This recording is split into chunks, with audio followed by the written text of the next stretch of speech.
Hi friends, welcome to Tamil tech shop. உங்களோட original number காட்டாம private நம்பர்ல இருந்து எப்படி கால் பண்ணணும்னு தெரிஞ்சுக்கணுமா? அப்போ இந்த வீடியோவை தொடர்ந்து பாருங்க. வளர்ந்து வர டெக்னாலஜி மக்களுக்கு மிகவும் பயனுள்ளதா இருக்கு அப்படிங்கிறது நம்ம எல்லாருக்குமே நல்லா தெரியும். உங்களோட ஃப்ரெண்ட்ஸ் அண்ட் ரிலேட்டிவ்ஸ்க்கு உங்களோட ஒரிஜினல் நம்பர் காட்டாம பிரைவேட் நம்பர்ல இருந்து கால் பண்ணணும்னு நினைக்கிறீங்களா? அப்போ இந்த சிம்பிள் ஸ்டெப்ஸை ஃபாலோ பண்ணுங்க. இதுக்காக எந்த ஒரு ஆப்பையும் டவுன்லோட் பண்ணி யூஸ் பண்ணணும்னு அவசியம் இல்ல. ஆனா உங்களோட ஸ்மார்ட் போன்ல கண்டிப்பா நெட் இருக்கணும். நெட் இருந்துச்சுன்னா இது சாத்தியம். சரி, வாங்க எப்படி பிரைவேட் கால் பண்ணலாம்னு பார்க்கலாம். உங்களோட ஸ்மார்ட் போன்ல உள்ள இணையதளத்துல ரிவீல் நேம் அப்படின்னு டைப் பண்ணணும். அதுக்கப்புறமா இந்த வெப்சைட் குள்ள நுழையணும். இந்த வெப்சைட் குள்ள நுழைஞ்ச உடனே லுக் அப் அப்படிங்கிற ஆப்ஷனை செலக்ட் பண்ணணும்.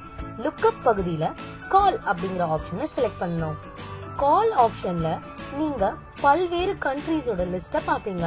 அதுல இந்தியாவை சூஸ் பண்ணணும். அதுக்கப்புறமா உங்களோட ஃப்ரெண்ட்ஸ் அண்ட் ரிலேட்டிவ்ஸோட நம்பரை இந்த வெப்சைட்ல பதிவு பண்ணி உங்களோட ஒரிஜினல் நம்பர் தெரியாம பிரைவேட் நம்பர்ல இருந்து ஈஸியா கால் பண்ண முடியும். இதே மாதிரி இன்னும் நிறைய வீடியோக்களை பார்க்கணும்னா கண்டிப்பா எங்களோட தமிழ் டெக் ஷாப் சேனலை சப்ஸ்கிரைப் பண்ண மறந்துடாதீங்க. எங்களோட நோட்டிபிகேஷன்ஸ் உங்களுக்கு உடனே கிடைக்கணும்னா பக்கத்துல இருக்க பெல் சிம்பலையும் கிளிக் பண்ண மறந்துடாதீங்க. தேங்க்யூ.